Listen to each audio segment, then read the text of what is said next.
Welcome to Liberty Action Alert with Greg Seltz, sponsored by our friends at the Lutheran Center for Religious Liberty here in Washington, D.C.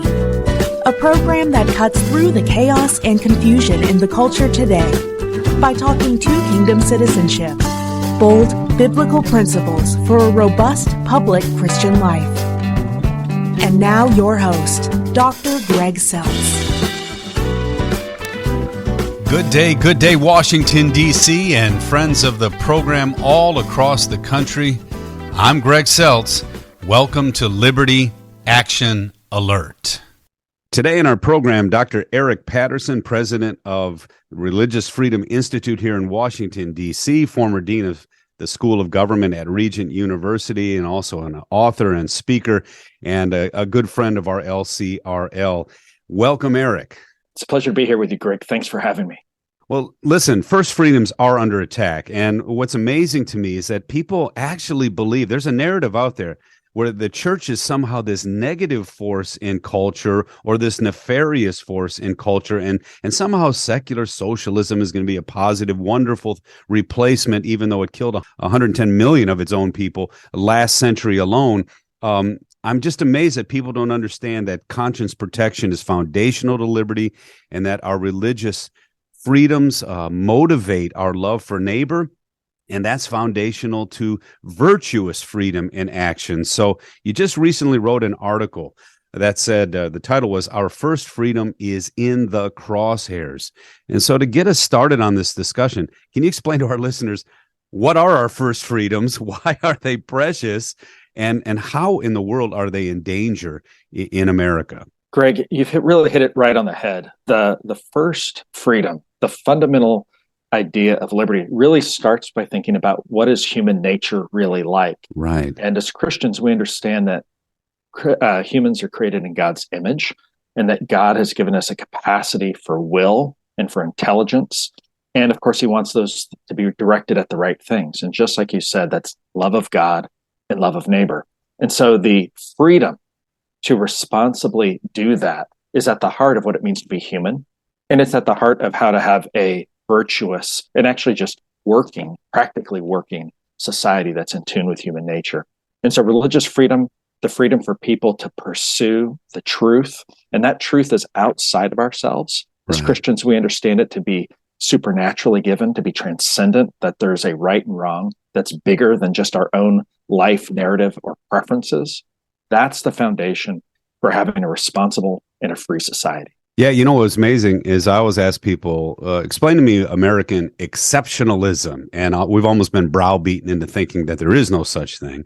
And one of the things that I point out is just what you just said, is that the founding fathers understood two concepts. One was human dignity, and that's rooted in conscience. It's rooted in the scriptural narrative that you were created by God in his image. But then the second thing, and this is what I think is counterintuitive and no one talks about today, they also knew that we were depraved, that we were sinful people, and that we were broken people, that we had defied that. And so that's why they limited government. That's why they didn't look to government for these ultimate solutions. They said it's got to come from our relationship to God.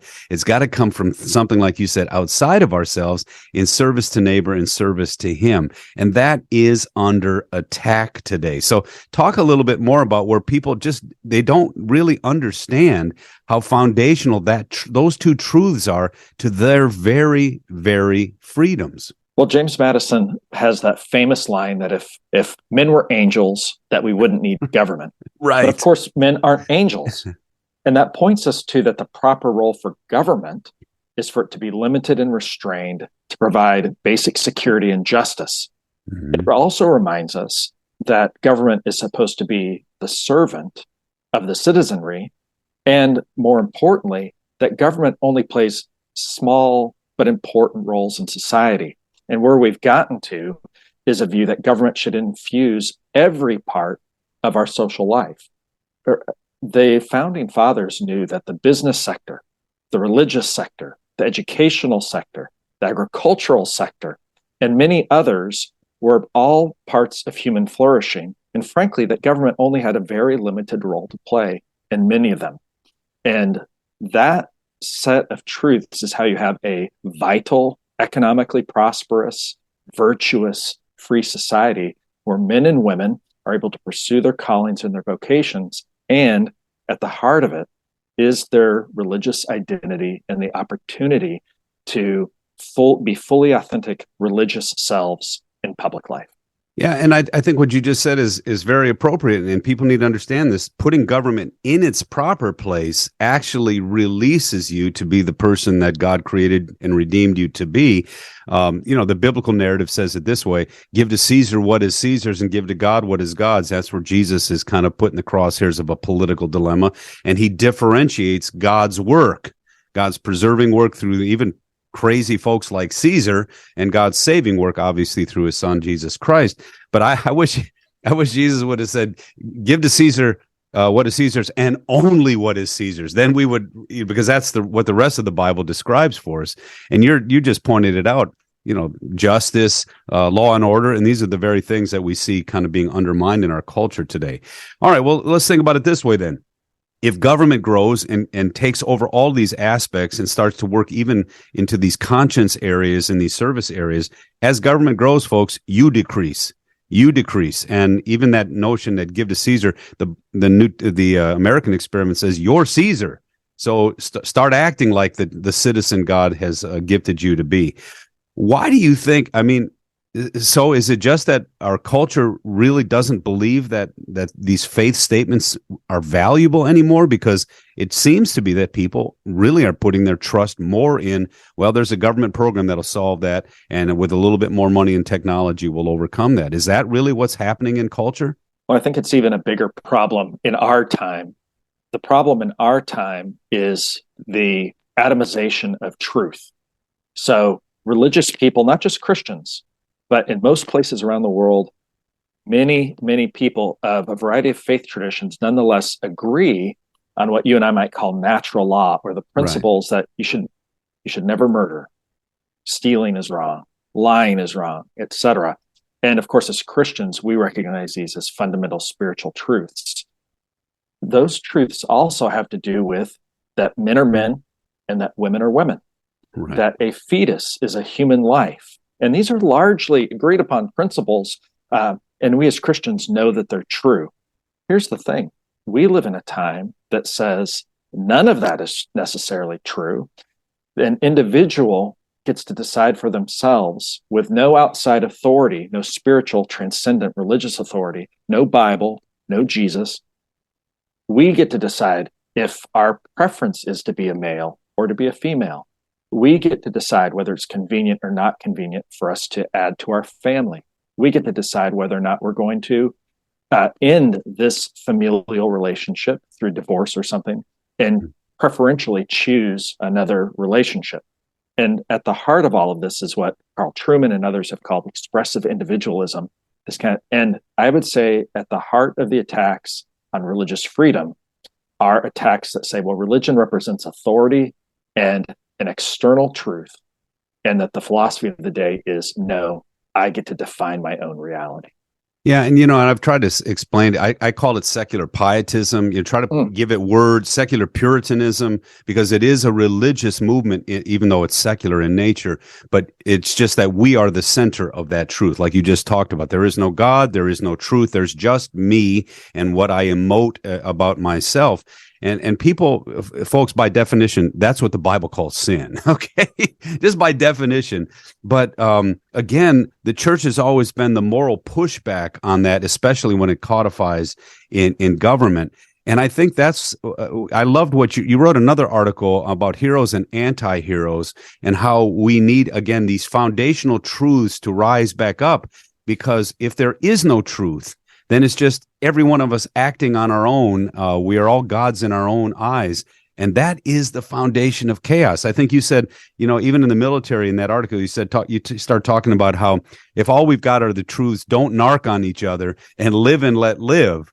Well, I'm not sure that's the fighting force you want to send into the field, because they have no moral restraints now on them whatsoever. Whereas the foundational truths of the scripture, thou shalt not murder, thou shalt not commit adultery, thou shalt not steal, those kind of things even temper our aggressive use of proper force.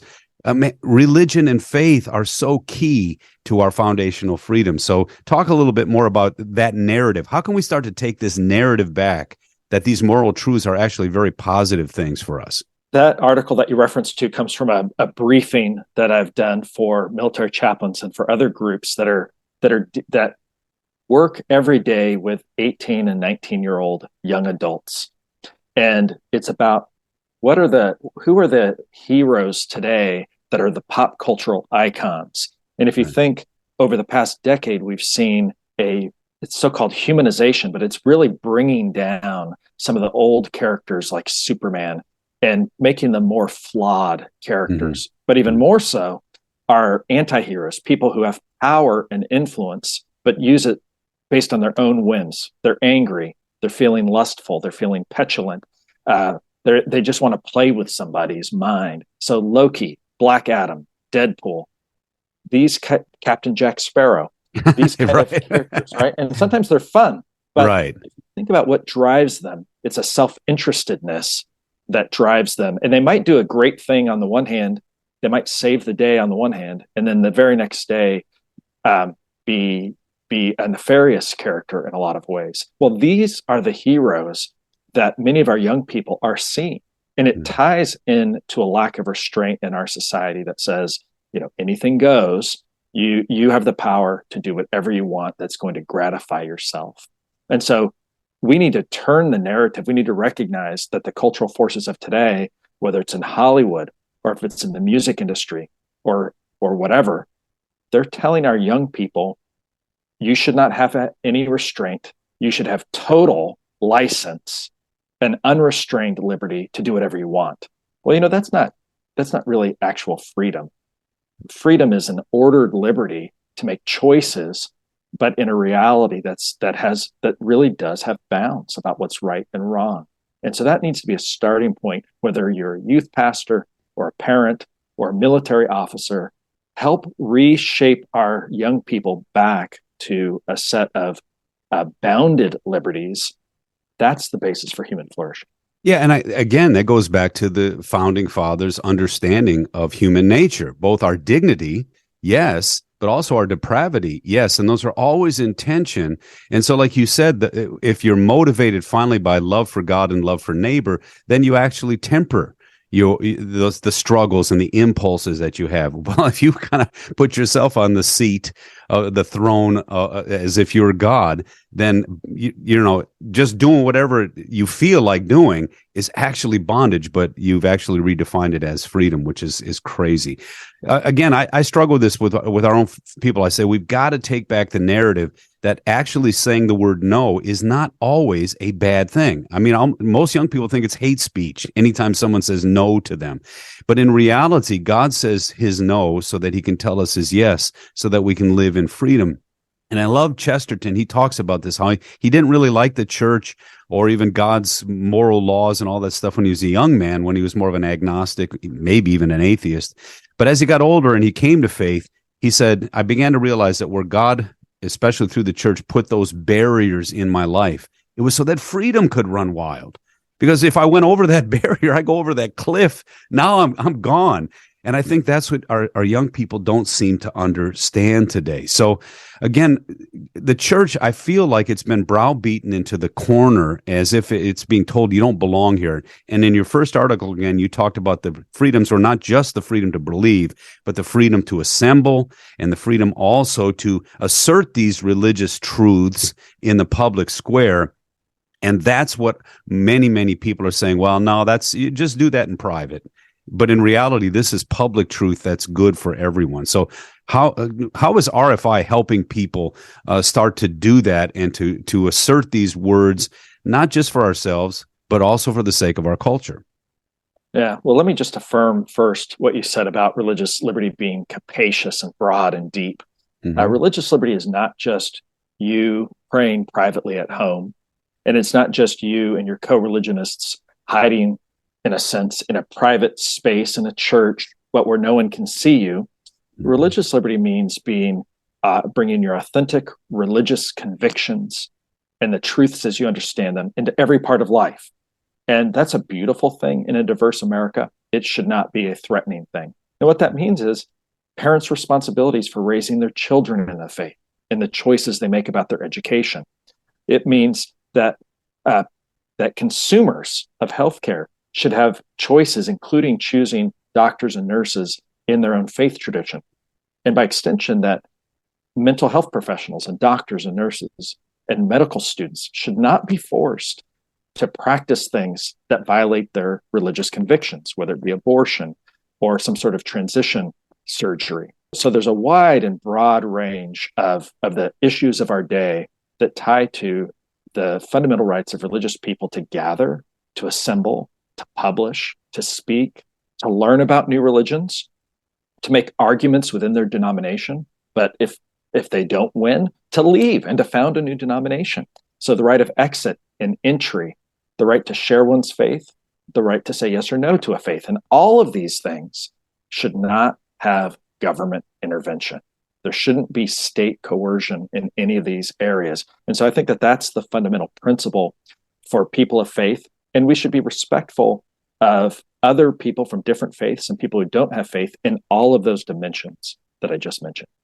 And I think people don't understand that their moral understanding of the universe, their understanding of virtue and why it's so important. This is so needed today, now more than ever. You hear people say things like, well, trust the science. That's going to solve all our problems. I said, no, science just tells you that something is. It doesn't tell you whether it's right or whether it's wrong. I mean, think about this. There's this phrase called do no harm. Where did that come from? It didn't come from the science, because scientists will go sometimes wherever the data leads them, and sometimes over the cliff, until there's a moral restraint that says, no, human beings don't do that.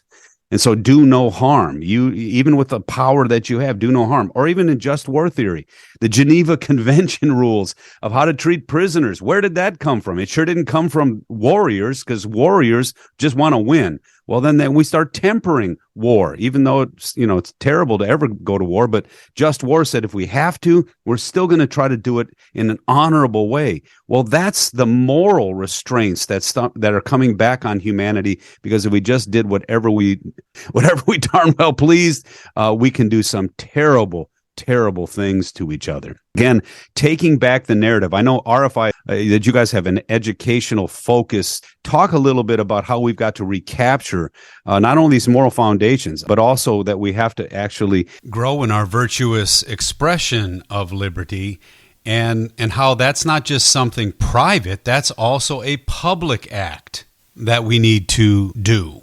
Now, well, one of the key areas for us at the Religious Freedom Institute is education and training for teachers, for professors, and especially for students. So we have a curriculum that's freely available on our website. It's 5 lessons called the America's First Freedom Curriculum. Mm-hmm. It's a high school level curriculum that 1 to all 5 of the lessons can be dropped into an existing civics or American history course at the high school level.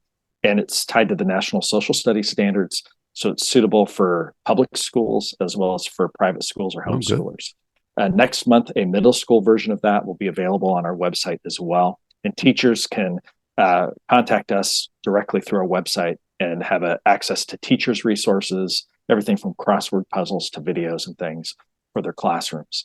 We have a second initiative called Statesmanship and Religious Freedom. It's for university students, in which we do an intensive 3-day seminar to look at people like William Wilberforce, Martin Luther King Jr., who made public arguments based on their faith, but that were for the common good of everyone in their societies. And then we link the students with people like former Congressman Frank Wolf or British Member of Parliament Fiona Bruce, who's a great religious freedom champion. So the students can meet people who are working on these issues today. So a key for us, a key for the United States, and a key for people who are religious freedom lovers is to recapture the imagination of our young people around how vital religious freedom is. The simple fact of the matter is that religious freedom has largely been taken out of the contemporary high school classroom and the university classroom, and much more the focus, including among our allies in the liberty movement, there's much more focus on freedom of speech, that you can say whatever you want, right? But and less of a focus on this foundational principle of freedom of religion, that there is a moral basis, and that it ties to speech and to assembly and to private property and to other fundamental liberties. we can't lose the moral content that religious freedom brings to bear in all of this. Well, and I think that's what I argue too, is that secular socialism, assumes that we can have all the same liberties without foundational truths that have a relationship to God. And so Dennis Prager, he's not a Christian, he's a conservative, a Jewish conservative on the radio. Many of you know him. But he says this, and I love this. He says, if you don't believe in God in America, act like you do, because your freedoms depend on it. And I think that there's something in that statement that challenges us.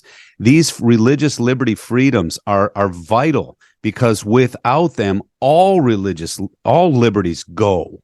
And I think that's why you said that it's our first freedom, and it's in the crosshairs, because once God is not the foundation to our freedoms, once our moral, virtuous, religious practice of these freedoms is not foundational, all the freedoms go with it, because human beings can dispense with them very, very quickly. What do you think of his statement? I just thought that was not only provocative, but it actually got to the heart of the matter. I do think that it's a very powerful statement, because liberty has to be protected by some sort of institutional framework.